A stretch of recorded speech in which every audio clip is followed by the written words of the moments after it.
O antigo manuscrito, perdido há milênios e que foi atribuído ao apóstolo João, deixou até os mais céticos intrigados. O que poderia haver nas palavras lá registradas que tem a ver com o mundo atual? O que ele disse de tão assustador? Seu conteúdo parece estar bem próximo ao presente da humanidade. As areias dos desertos africanos e do Oriente Médio escondem muita coisa das civilizações passadas.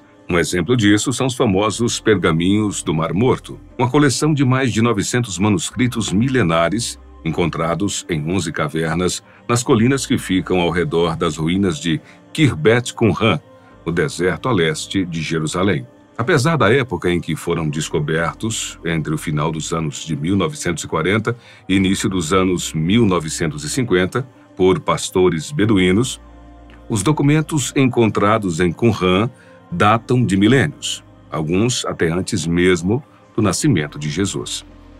Entre a coleção estão partes de toda a Bíblia hebraica, livros apócrifos, ou seja, que não foram incluídos no cânone bíblico, e também livros com regras próprias daqueles que foram responsáveis por compilar todos aqueles pergaminhos, os essênios. Os essênios eram um grupo inserido no judaísmo no período do Segundo Templo, ou seja, entre 200 a.C.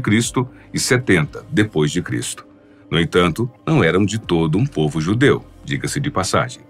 Eles viveram na região de Qumran, naqueles tempos, e segundo Filon e Flávio Joséfo, tratava-se de uma ordem que havia se afastado do judaísmo tradicional por motivos desconhecidos, pois seus costumes se diferenciam em determinados pontos. Bom, o importante é que eles conseguiram reunir os manuscritos como se fosse uma pequena biblioteca e, antes de desaparecerem, deixaram todas aquelas valorosas informações para que nós pudéssemos conhecer mais sobre o passado.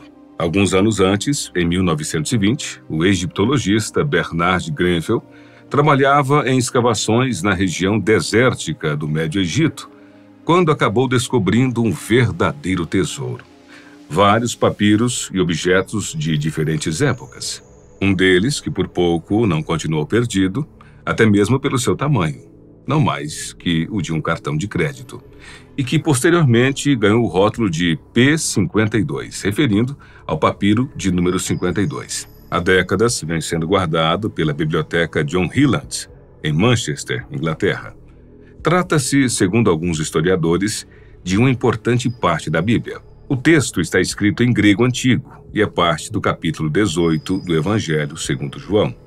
Um dos lados do fragmento de São João, como é habitualmente chamado, o papiro 52, estão os versículos 31 a 33 e do outro lado, 37 e 38. Embora o P52 seja aceito por muitos como um registro canônico, ainda não há consenso entre os críticos sobre a datação exata do papiro.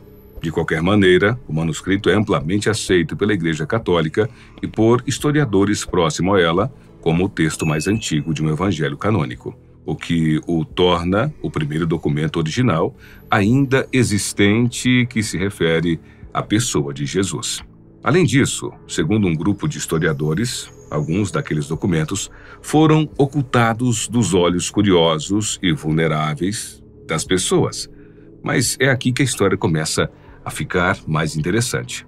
Um outro achado, já em um deserto do Oriente Médio, deixou os historiadores em grande dúvida, sem saber a qual João pertenceu. Trata-se de um pergaminho com um conteúdo assustador, pois se refere a um futuro nada agradável para a humanidade.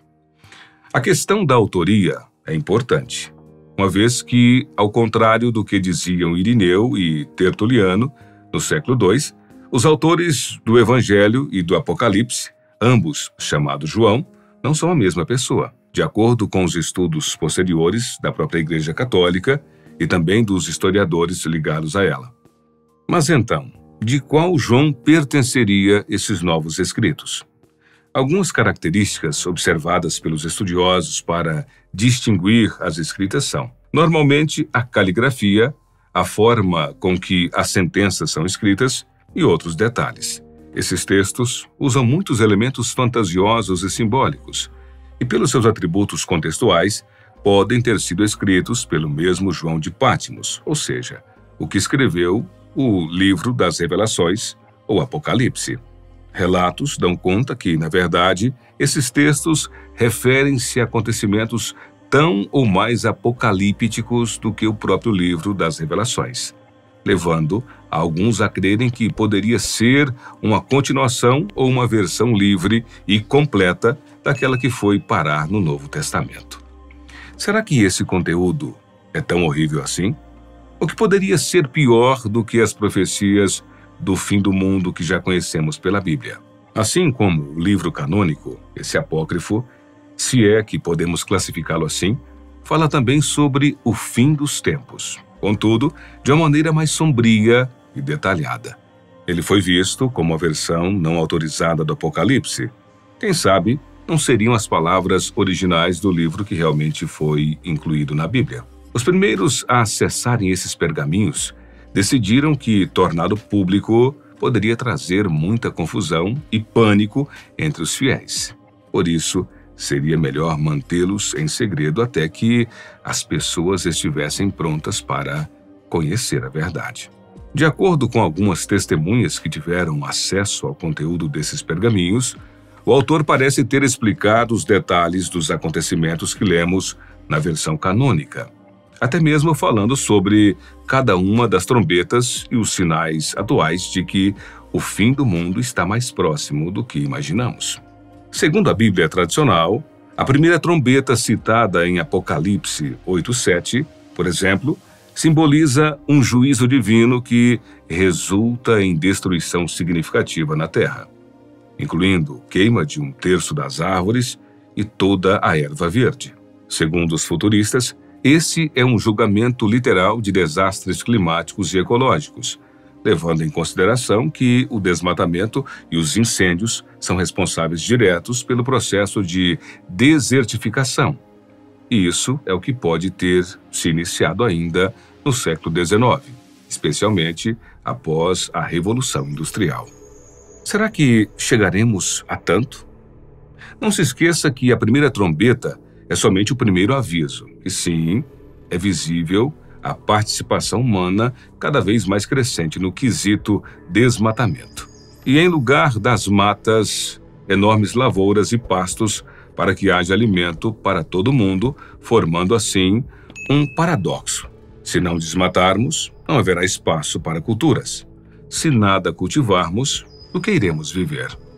Mesmo que muito tenha sido feito para amenizar o problema, é fato que, no próximo século, essa natureza, ainda persistente, já não seja mais a mesma. E quanto à humanidade? O pergaminho descreve o estado de caos generalizado, onde nem ricos, nem pobres, sobreviventes da primeira trombeta, terão paz ou tempo suficiente para pensar em si mesmos ou em suas famílias. Tudo será em prol do estado e do ciclo de caos que será instalado. Caos gerando caos. A segunda trombeta, detalhada no capítulo 8, versículo 8 e 9, diz que uma grande montanha em chamas foi lançada ao mar e que 1/3 das criaturas e embarcações morreu e foi destruída. Isso também dá diferentes interpretações, como a possibilidade de a Terra ser atingida por um asteroide ou ainda um grande vulcão entrar em atividade e trazer consequências terríveis para a humanidade. Segundo os vulcanólogos, uma ocorrência que poderia sacudir todo o planeta e trazer consequências inimagináveis seria uma atividade simultânea dos elementos que compõem o chamado Círculo ou Anel de Fogo do Pacífico, uma faixa que varia até 500 quilômetros de largura, se estendendo em forma de arco por 40 mil quilômetros, desde a parte sul da América do Sul, passando pela América do Norte, pela Ásia, até chegar à Oceania. Essa é simplesmente a área de maior instabilidade tectônica de todo o planeta, composta por vulcões. Aliás, 75% dos vulcões da Terra encontram-se nessa faixa. Fossas oceânicas abissais, cadeias montanhosas, é parte do encontro de várias placas tectônicas. Desta forma, não é preciso dizer que abalos sísmicos, dos mais leves aos mais fortes, acontecem frequentemente nos locais por onde o círculo passa, não é? Agora, imagine toda a cadeia de vulcões entrar em erupção ao mesmo tempo. Que terremotos vão varrendo cada quilômetro percorrido. Quanto a asteroides atingirem a Terra, há sim a possibilidade, mas ela é muito remota. Seria mais fácil desviar um asteroide do que tapar a boca de um vulcão, concorda? Porém, segundo os escritos desta versão sórdida do Apocalipse, isso não só pode acontecer, como também ser seguido por um conjunto de ocorrências desastrosas e trágicas, que trariam fim para ao menos 1/3 da humanidade. A penúltima trombeta, se levada a uma interpretação futurista, já estaria sendo tocada, já que se refere à guerra no Oriente Médio e traz à tona os personagens Gog e Magog. Eles são os inimigos do povo de Deus, ou Israel, que se reunirão nos primórdios dos fins dos tempos para derrotar esse mesmo povo. No entanto, Deus trará a vitória e destruirá todos os inimigos. Na versão judaica, isso já pode estar acontecendo, uma vez que diferentes nações lutam contra Israel no atual cenário do Oriente Médio. Segundo os mais tradicionais, Israel derrotará seus inimigos e depois que isso acontecer, o Messias virá à Terra para cumprir sua missão junto aos que creem. Na visão cristã, haverá a segunda vinda de Jesus Cristo, que perdoará os fiéis e castigará os ímpios. Na visão escatológica dos textos encontrados, o que se lê na Bíblia tradicional é apenas uma pequena amostra do que realmente irá acontecer. No mais, segundo a profecia de João, a humanidade está para vivenciar situações graves de fome muito além do que hoje é visto no mundo inteiro. Contudo, mais acentuadas em determinadas regiões do que em outras. Fenômenos celestes passarão a ser testemunhados por mais e mais pessoas, sem explicações plausíveis e totalmente assustadores. Sistemas políticos e religiosos seriam completamente desfeitos, e isso tem a ver com o surgimento do Anticristo e, paralelamente, com a nova ordem mundial. A humanidade, nos últimos tempos, ficará à mercê da vontade de poucos, fazendo justamente o que lhe for imposto, como o uso desenfreado da tecnologia que cada vez mais consome e controla as pessoas. E por falar em tecnologia, o que João profetizou?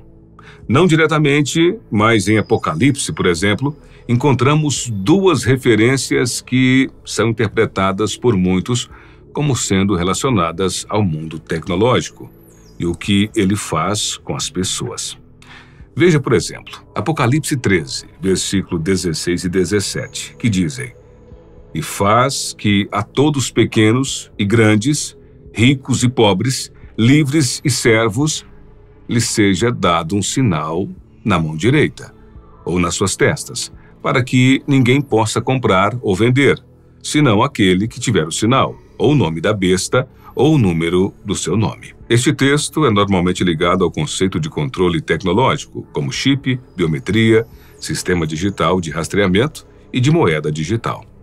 Há quem veja isso como um alerta sobre o uso da tecnologia para vigiar e controlar as populações. Não vamos longe. Já percebeu que, em algumas ocasiões, você está conversando com alguém sobre determinada coisa, um produto que deseja comprar, por exemplo, em minutos ou horas depois, ao ligar seu celular, coincidentemente, você vê um anúncio daquele produto? Então, isso nada mais é do que algumas linhas de código de programação que, através do microfone do seu celular, ouvem o que você está dizendo e retransmitem as palavras-chave para empresas como a Google, que transforma o que você disse em publicidade para você mesmo. Então me diz aí, isso é ou não uma forma de vigilância e, de certa forma, invasão de sua privacidade? Segundo relatos acerca dos pergaminhos do apóstolo João, como se fosse uma afirmação do que já está em Apocalipse. Estamos vivendo esse momento e cada passo que damos é contado e vigiado. Não há como escaparmos desse sistema que, por ora, poderíamos dizer, trata-se do próprio Anticristo. E se as profecias de João estiverem corretas?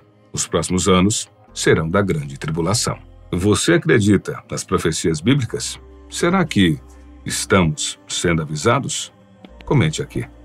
Nos vemos na próxima, se o fim do mundo não chegar antes.